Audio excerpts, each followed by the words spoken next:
spirit. I thought to make it happen that I had to move my feet, but the blessing won't release until I learn how to speak. The power of the... Okay, I'm gonna dive right in. I even made some notes so I can be brief, because don't nobody want to sit and listen to me talk all day, and I don't want to sit and talk all day. So first point is why I went to Howard. So first of all, I didn't know anything about Howard my senior year in high school. I didn't know where I wanted to go. All of my family that did graduate from college, UAPB. So it was kind of like, I felt like that was expected. That was an expected decision. I wanted to do something and branch off and do something for myself, and, you know, kind of find my own space and, you know, develop myself. So the high school I went to, Townview Magnet Center, had a college match thing on this website, and I just did it. I mean, everybody applying to colleges, and I'm like, I don't even know where I want to go. I haven't even thought about it. Like, yikes. I'm supposed to be like, what am I about to do when I graduate? Like, what? Where I'm going? So I used the little site and I put in the stuff I want. I always knew HBCU on the way I'm going.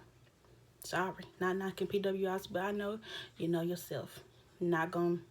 So did the college match search, and then Howard, Spelman, Delaware State, and Cat, Florida A&M were the top 5 schools, because I knew I wanted to go to HBCU, but I didn't want to go to any HBCU. I was like, I want to go to the top school. You know, I always felt like I needed to challenge myself, because people was like, oh, you smart. I'm like, how smart are you, Aisha? If you smart for real, you can go here with the people that's at the #1 schools, you know, and do well.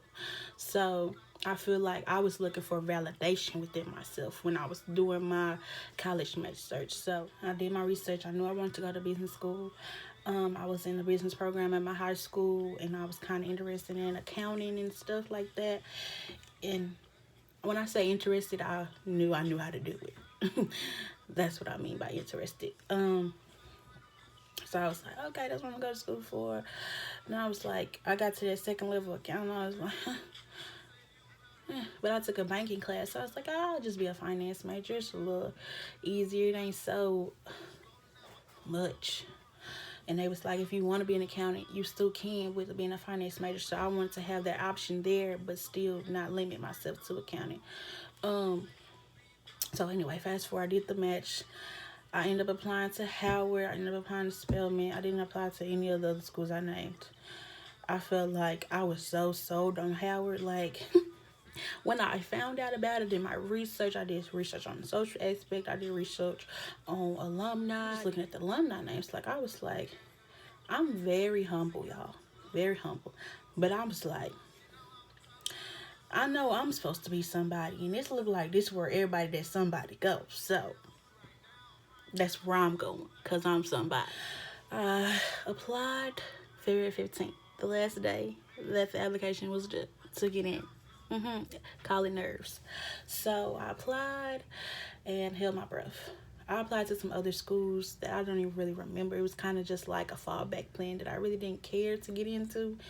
I think I applied to SMU, I applied to Commerce, I applied to Texas State, I applied to, you know, a few schools that I feel like, okay, I know I can get into these, you know. But I feel like Howard was a reach, even though I was kind of like, these is the requirements. I'm like, you know, but you still, you know, I didn't want to get too confident.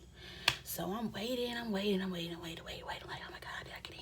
I got these letters. Like, yeah, okay. I didn't even care. I don't even think I shared it with anyone. I don't think I told Mom. So I got an invitation to a dinner to go to the accepted students dinner in Houston with the Alumni Association. I'm like, did I get in? This is for people who got in. I never got a letter. So my grandmother ended up calling. They hadn't sent out my letter yet, but you know, of course I got in. So got in, because I applied so late, didn't get a scholarship. So Daddy said he was gonna help pay. So that's what he did. Yeah, that's how I was able to go. So that's how I found out about Howard. The whole hype behind Howard being like what it was didn't come till I started telling people that I was going there or that I went. It started to become a thing like when I would come home, people would start like, "How's Howard?" I just want to be looking like, "How am I?" You know, what about me? What about how? But I mean, I had to understand. You know, people like want to know what it's like. You know, because they don't have that experience. So I had to, you know, relax. So the next thing is my Howard experience. Whew. So it's kind of like, what's the word I'm looking for? It was foreshadowed that Howard might not be the place I was graduating from my freshman year. Me and my roommate Dara, shout out to you. You know, that's my boo. So we were having a conversation. We used to have deep conversations all the time. I don't know what we were talking about. I just never will forget this conversation with what she said. Maybe Howard isn't for you. And I felt personally attacked. Like, are you trying to say I don't deserve to be here? Are you trying to say I'm not good enough? Like, that's how I was feeling. And I was just, nope, nope. I'm here, staying, ain't going nowhere with you. You know, attitude. But I was young, so I hadn't yet understood that my path could be, you know, have detours but still get to the destination. I mean, beforehand, when they were detours, because I chose for it to detour. Like, I left the school we went to together. I left life school to go to Townview because I wanted to go. Me want to stay at Howard and feeling like I shouldn't, it just was too much. So when she said that, it was kind of like, I had to prove her wrong. Like, no, honey, I'm supposed to be here just like you're supposed to be here. But as the time was going on, it started to become every year was something between financial aid, between medicals, and it was stuff that I felt like I literally had no control over. And it was just happening. It's happening. I'm like, oh my gosh, like life, school, money, it was just too much. It was entirely too much. And then mind you, Howard is in Washington DC. I'm from Dallas, Texas. Now granted, my grandmother exposed me to, you know, traveling and everything. So I had been out of Texas, you know, a few times I've been to a few places. But living in another place without your family, whew, it can be a struggle. I mean, I didn't cry some nights. I just wanted to go home. Like, I just wanted to see my family, and it was just nothing you can do. I mean, you're stuck there. So it was kind of easier because I developed friends that became family. Q, Justin, Dara, Kenya, Brandy, Simone. I hope I'm not forgetting nobody. If I am, I'm sorry. Denisha. All my New York friends. I miss everybody. Like, those friends that I developed at Howard, hands down, like, they helped me get through to the point where I had to close the chapter, say, hey, next page. So freshman year, I dealt with I don't know, I thought it still could be the case. I thought it was me needing to get acclimated to being in college. I was having to deal with a lot of stuff administrative wise, like my financial aid was not posted when it's supposed to be. So I was having to go to financial aid and do all this. The lines long because I'm missing class to be in financial aid. But then I'm missing class and then I'm missing assignments and I'm turning work in late. So my grades is trash. But I got to go to financial aid because I got to have the money so I can keep going here. It was just, wasn't eating. And I was eating too much. And weight fluctuating. That was freshman year. Sophomore year, I was like, you know what? I had the experience the first time. I'm going to do better this second time. You know, you feel like, okay, this is my second win. I'm not new to this. I'm true to this. You know, I could do it. It was a new struggle. Because now I'm in a room. I don't have a roommate. So I don't have family. Now I'm alone. So no one lived, none of my friends that I just named, none of them lived in the building. The building was off campus, on campus, but really off campus because it was far. And so I was alone. I was alienated. I felt alone. I wasn't going to class. I was just sitting in my room, sleep all day. I wasn't eating. I lost a lot of weight. So of course, again, my grades were not up to par. The financial aid situation was still a thing. So every year they were telling me that they weren't getting paperwork. We weren't turning in stuff, which they did. They were. If you go to Howard, you know. I feel like people say all black schools do this. This is a HBCU thing, but I don't know. Cause whoa, baby, I don't want to talk down on the school because I love the school. It made me who I am today. But that administration needs some serious work. That's just I'm gonna leave it at that. If you ain't go, you won't know. If you went, you understand where I'm coming from. I don't want to get off into it, but I was dealing with a lot. I mean, I done came back to my room locked out from a. I done came back from break. It's a lockout chip in my room on my door, and now I'm like, okay, where am I going to sleep? I can't get in my room. It's the weekend. The building that I need to go to is closed. How am I going to handle this? So I end up having to sleep. What did I do? I don't recall. I think I emailed somebody and was like, hey, I'm locked out of my room. I don't have anywhere to stay. I need someone to come and lock my door. I have the paperwork that you guys are looking for. I think they ended up unlocking it at the end of the day. I stayed in a friend's room until the day was over. And went to several different locations. I was sent all over the place. And Howard ain't small. I'm missing class once again to do all of this stuff. To turn in some forms that I turned in freshman year. They tried to tell me that I needed some shots, y'all, that you gotta have in order to even attend the school. How are you just now saying I need them sophomore year? I had to have them. I already had those shots. Whatever. So turn the paperwork in. Get in my room. That's beside the point. So it's like every year was a different thing. So I was like, okay, after sophomore year, a lot of crying, a lot of thinking. Like I was going through, I didn't know if I wanted to change my major to psychology. I didn't know if I wanted to continue. I didn't know if I wanted to drop out. It was just a lot. And then I was like, okay, if I drop out, then what I'm going to do? How my family going to look at me? Da, da, da, da. Then I'm like, no, as you want to finish, so you're going to finish. It's just hard right now. You're just dealing with a lot. So I started to think, okay, maybe I can transfer. That conversation was never had. I kind of made that up in my mind that I was transferring, and I hadn't did anything to transfer. I kind of was just like in my mind, like, okay, you're just not gonna come back next year. Cause when I tell y'all, when finals came around, I was feeling everything. Thank the Lord that I was able to pull through with some passing grades with those finals to bring my grades up, because otherwise academic probation would have been Asia. And all of this I'm saying is like, if you knew me in high school and back then, like before college, Asia's straight A student. She don't do that. Like, no, Asia was struggling. She was struggling for real. So I started to feel bad about myself. I started to feel bad about myself. Maybe I'm not smart. I don't deserve to be here. Da da da da. So that's why I want to transfer. So the summer came and we talking about. My dad was in town. We talking about where I'm staying or whatever the case. I don't know. And my friend Q had called me and she was like, "When am I gonna see you?" Da da da. I was like, "I'm not coming back. I'm not coming back." But I hadn't told anyone.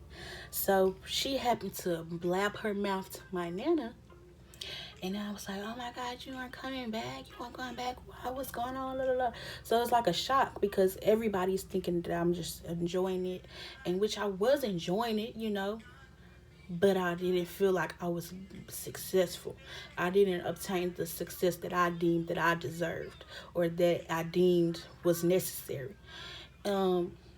So it got back to my dad, and he was like, "No, you're going back," because I couldn't give him a legitimate reason, but I think it was because I wasn't ready to explain all that I was dealing with, and I wasn't even sure. I was in a space of uncertainty. I hadn't been battling depression. It was just a lot going on, and so I was just quiet. So he deemed it as, you're just scared or we don't give up, type of thing. Because anything I've ever set my mind to, I've done it. Like, accomplished. There's nothing that I've set out to do that I gave up. Like, nothing. If I wanted to do it, I did it. It might not have happened the first time, but turn around, I did it.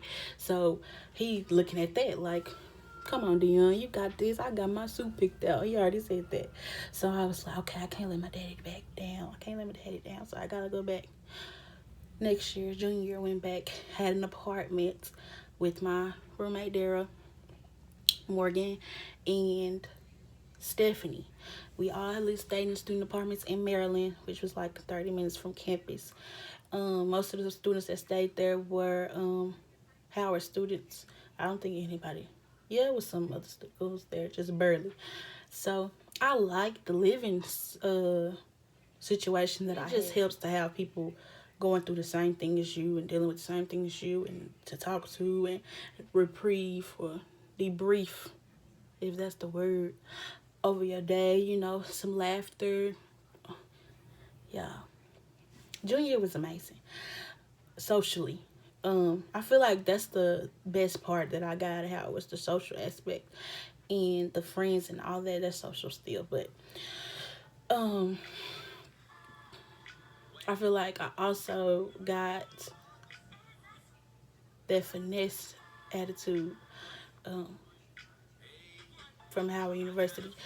A lot of people make a way out of no way. You can give me nothing, I'm going to bring you something. You know what I'm saying? That's what I did take from that. But I didn't feel, junior year, I didn't feel like I was going anywhere. I feel like I had been at Howard and I was just like academically and career wise, I was just like, okay, you got your daddy spending all this money. What you doing? Like, everybody, and it's like you're not supposed to compare yourself, but it's hard to not compare yourself when you're in this place where everybody is doing the same thing, you know, supposed to be progressing towards a career and doing what they want to do with their life. And I didn't see it in any vicinity of mine. And I started to feel like, okay, as you don't, you know, they had all these corporate people coming. I'm like, not interested at all. Like, I want to own my own stuff. I want to work for myself. And it's not because I feel like I'm all that, but that's just the dream I've always had, to own my own stuff. I feel like if you want something done a certain way, you should do it yourself. So I have some things that I want to do. It was just like, okay, how do I go about doing it? And I have all these counterparts and peers at Howard that want to be models, want to be have what did he say he want to do? Have we got some people want to be like P Diddy, got some, you know what I'm saying? So it's just like, and they're going after it, and you can see it happening. So I started to feel down about myself, like, okay, like, I'm not doing nothing. I just go to class. I tried out for a dance team. I didn't make it. Disappointed. Like, if you know me, I think that helps me mentally to dance. And so it's just like, I feel like every door that I was trying to go through was getting closed. And it was just like, okay, Aisha, I can't take no more no's. So I started to think, okay, I've tried this 3 times. Every year I felt like I need to be somewhere else. I would be happier somewhere else. And that was the hardest decision to make. I'm going to change everything that I've been dealing with for the past 3 years. I'm about to be a senior, supposed to be graduating, and I'm about to get up and leave. Like, that was a hard decision. And I have a boyfriend who lives in Dallas. We are in a long distance relationship. So everybody was like, oh yeah, if you leave, you'll be closer to him. And I'm just like, closer? We still ain't in the same state. So it's not like, I was just trying to weigh the benefits of actually transferring. I was like, okay, would I be set back? Would I be happier? Would I be worse off? Am I leaving and I shouldn't? It was a lot of questions, and I feel like my Nana told me to genuinely have time to myself and think about it, what it is that I want and what it is that I'm feeling and to take no one else's opinion, because everybody wanted me to stay. My friends said, no, Asia. I had like a couple friends who was like, do what's best for you. And those were very few, because nobody wants to see their friends leave. So, and my mom wanted me to stay. Everybody just wanted me to stay. So it was hard to have the unpopular opinion. And I knew deep inside I wanted to leave, but I wasn't ready to accept that. And I think it came down to it when I was having to look for a place to stay senior year. We're looking at houses. So houses require down payments, they deposit deposits, they require applications, and a lot of other things that's just like, why go through it if you're not going to do it? And I didn't want to have the people who I was planning on staying with, in a situation where it's now like, oh, Asia picked up and left, now we're responsible for her portion of the rent or whatever the case may be. So I had to get on it. So I literally didn't say anything. Like, I was asking my boyfriend, like, what you think I should do? My boyfriend was like, I'm not speaking on it. That's your decision. I want you to do what's best for you. And so it's just like, I really had to separate myself. I took a day to myself, and I'm going to campus, I'm looking around, I was like, wow, like, you start to realize and appreciate, everything that you had. And I was like, wow, I started to have that mindset of somebody who was a visitor. So like when I'm walking to class, I looked at campus as a tourist, if that makes sense. It seemed like I had already left. I had already mentally left. So it was like I was just waiting on myself to say it. I had already left. I already knew. Subconsciously, I already knew that I was going to leave Howard, because it was starting to be in awe. I was walking around reminiscing, like, oh wow, I'm not gonna be in the yard no more. I'm not gonna be in the valley. Wow, like this business building, you start noticing stuff you didn't see. You start taking appreciation for stuff, as you would in your senior year or after you've graduated, I would assume. So it was like, okay, well, Asia, if you've already mentally left, what are you waiting for? So I made the decision to go ahead and transfer. My roommate cried.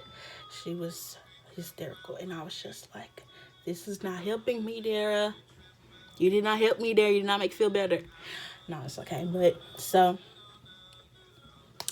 that's when I decided to leave. I said, I have to do what's best for me and find clarity within myself and stop trying to do what's going to please everyone else. Because when I came to Howard, it was for validation within myself. But going to Howard, I learned that it's like when you see everyone and you go there and it's like, okay, everyone is different. Everybody doing their own thing. Nobody worry about the next person. So it's just like, when you going to start doing what's best for you, Asia? So I know what I want to do, and I had to plan accordingly. So the best move was for me to transfer, to save money, to have a little more familial support, and yeah, save money on them ticket flights, save money on tuition, save money on Ubers. Uber everywhere. Y'all, you know how you at in your room, you want to run to the store, and let's say you need some milk for your cereal.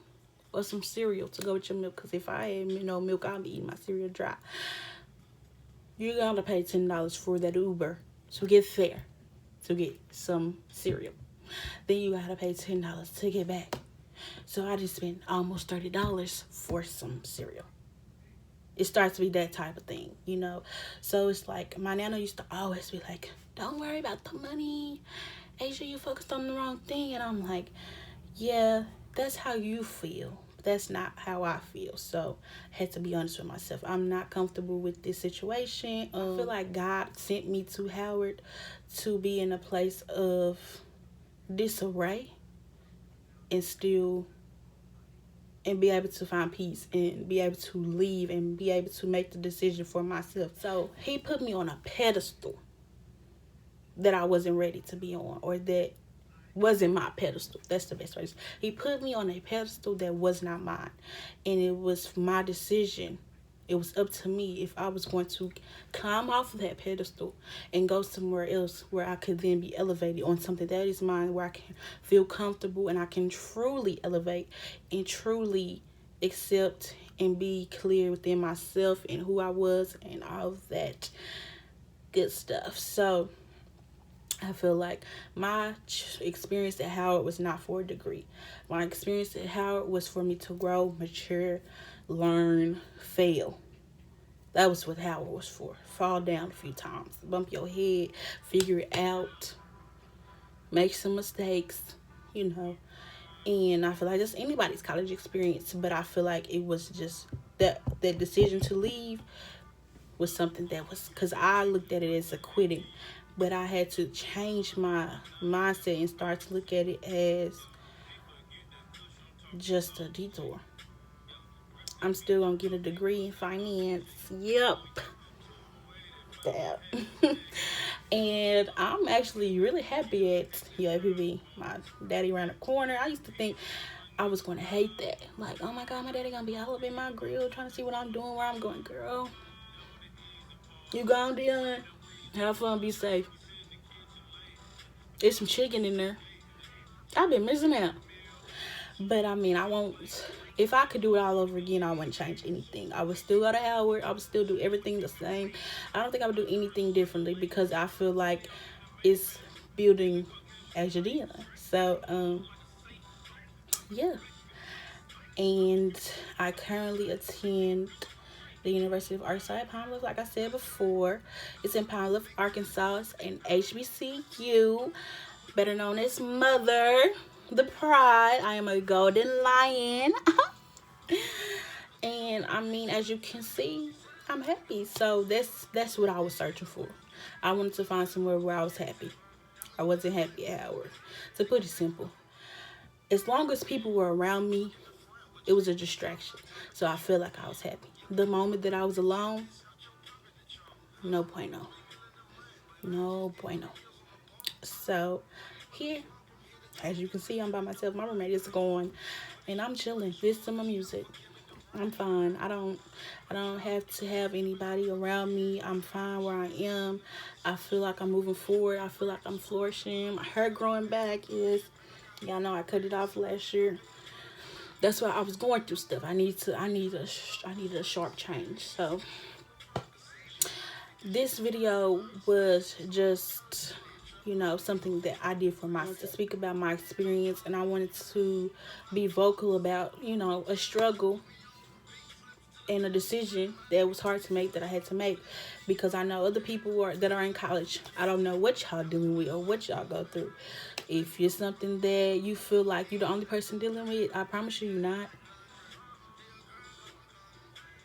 I'm sure a lot of y'all that's watching this video didn't battle with depression, and you think you're the only one, and you feel like you're the only one dealing with your problems and don't nobody understand.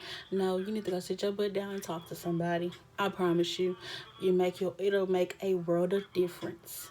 Please. Self-care first. You can't flourish without it. I would like to say thank you so much. Oh, almost forgot, y'all. Guess what your girl back doing? Dancing. So that's how I know I'm in the right place. I'm doing what my heart desires. So follow your dreams. Don't ever take no for an answer. If the door is closed, go find the next. You might get 10 closed doors before you get one. But once you get that open door, you walk right through. You don't have to go to a door again. You know what I'm saying? So follow your heart, follow your dreams, and, you know, just be yourself.